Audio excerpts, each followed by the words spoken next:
সর্বশেষ update news নিয়ে আপনাদের সামনে হাজির হয়েছি। এখন শুনবেন সংবাদ শিরোনাম। অর্থনৈতিক বিপর্যয়ে জনরোষে উত্তাল ইরান, সংঘর্ষে নিহত ৬ জন। সর্বশেষ জানব সন্ত্রাসী কর্মকাণ্ডের দায়ে আওয়ামী লীগের ৮ নেতাকর্মী গ্রেপ্তার। দর্শক, আপনারা দেখছেন বাংলাদেশ পলিটিক্স। এতক্ষণ শুনছিলেন সংবাদ শিরোনাম, এখন শুনবেন বিস্তারিত।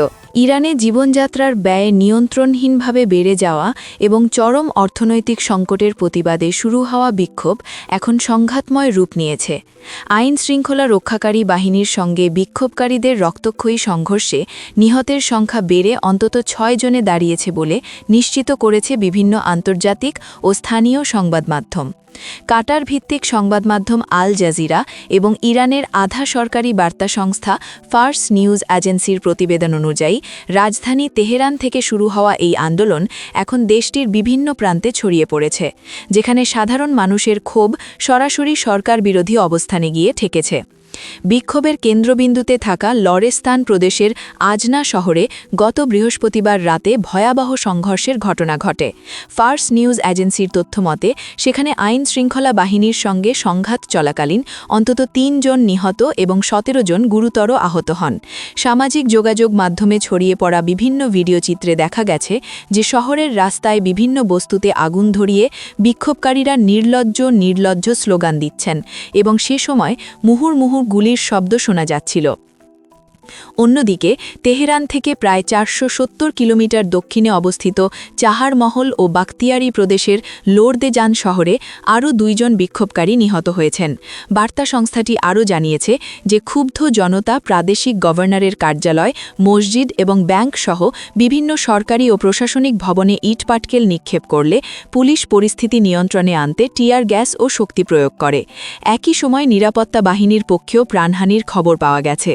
ইরানের রাষ্ট্রীয় টেলিভিশন চ্যানেলের প্রতিবেদন অনুযায়ী পশ্চিমাঞ্চলীয় কুহদষ্ট শহরে বিক্ষোভ চলাকালীন বাসিজ বাহিনীর ২১ বছর বয়সী এক সদস্য নিহত হয়েছেন।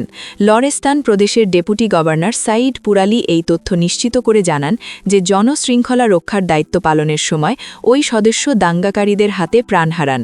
উল্লেখ্য, বাসিজ হল ইরানের শক্তিশালী ইসলামী বিপ্লবী গার্ড বাহিনীর সহযোগী একটি স্বেচ্ছাসেবক মহাসংগঠন। এই হতাহতের ঘটনাগুলো এমন এক সময় ঘটছে যখন ইরানের অর্থনীতি ৪০% বেশি মুদ্রাস্ফীতির কবলে এবং গত বছরের মাঝামাঝি সময় ইসরায়েল ও যুক্তরাষ্ট্রের বিমান হামলায় দেশটির সামরিক ও পারমাণবিক অবকাঠামো ব্যাপকভাবে ক্ষতিগ্রস্ত হয়েছে। ২০২২ সালে মাহসা আমিনির মৃত্যুকে কেন্দ্র করে গড়ে ওঠা ঐতিহাসিক আন্দোলনের পর এটিই ইরানের সবচেয়ে বড় এবং তীব্র জনবিক্ষোভ হিসেবে দেখা দিচ্ছে।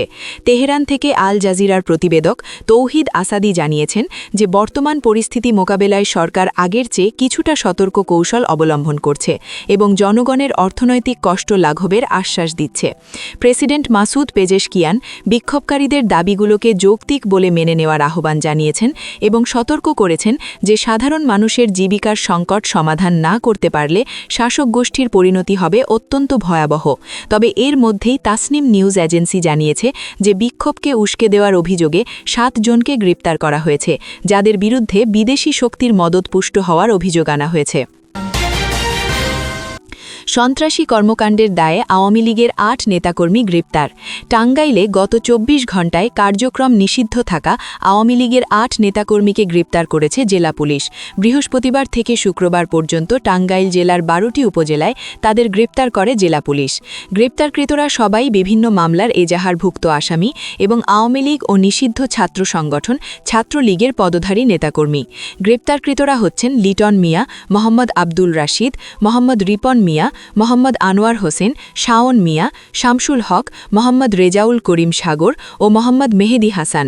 পুলিশ জানায় গ্রেপ্তারকৃতদের বিরুদ্ধে আইন শৃঙ্খলা বিঘ্নকারী অপরাধ, দ্রুত বিচার সংশোধন আইন ২০১৯, দ্য পিনাল কোড ১৮৬০, সন্ত্রাস বিরোধী আইন ২০০৯ এবং দ্য এক্সপ্লোসিভ সাবস্ট্যান্সেস অ্যাক্ট ১৯০৮-এর বিভিন্ন ধারায় একাধিক মামলা রয়েছে। মামলাগুলোতে সংঘবদ্ধ সহিংসতা, হামলা, মারধর, গুরুতর জখম, হত্যাচেষ্টা, ভয়ভীতি ভীতি প্রদর্শন, চাঁদাবাজি, বিস্ফোরক দ্রব্য সংক্রান্ত অপরাধ সহ বিভিন্ন অভিযোগ রয়েছে। টাঙ্গাইলের পুলিশ সুপার মোহাম্মদ শামসুল আলম সরকার জানান, আসন্ন ত্রয়োদশ জাতীয় সংসদ ও গণভোট অনুষ্ঠানকে কেন্দ্র করে গ্রেপ্তারকৃত আসামিরা পরিস্থিতি ঘোলাটে পায়রা করার সুনির্দিষ্ট অভিযোগ ও মামলার এজাহারভুক্ত আসামি থাকায় তাদের গ্রেপ্তার করা হয়েছে। জেলার সার্বিক আইন শৃঙ্খলা পরিস্থিতি স্বাভাবিক রাখতে, অপরাধ নিয়ন্ত্রণ ও জনগণের নিরাপত্তা নিশ্চিত করতে জেলা পুলিশ তৎপর রয়েছে। আমাদের নিউজটি যদি ভালো লাগে তবে অবশ্যই লাইক, কমেন্টস ও শেয়ার করুন। দেশের সর্বশেষ আপডেট নিউজ সবার আগে দেখতে আমাদের চ্যানেলটি সাবস্ক্রাইব করে সাথে থাকুন। ধন্যবাদ।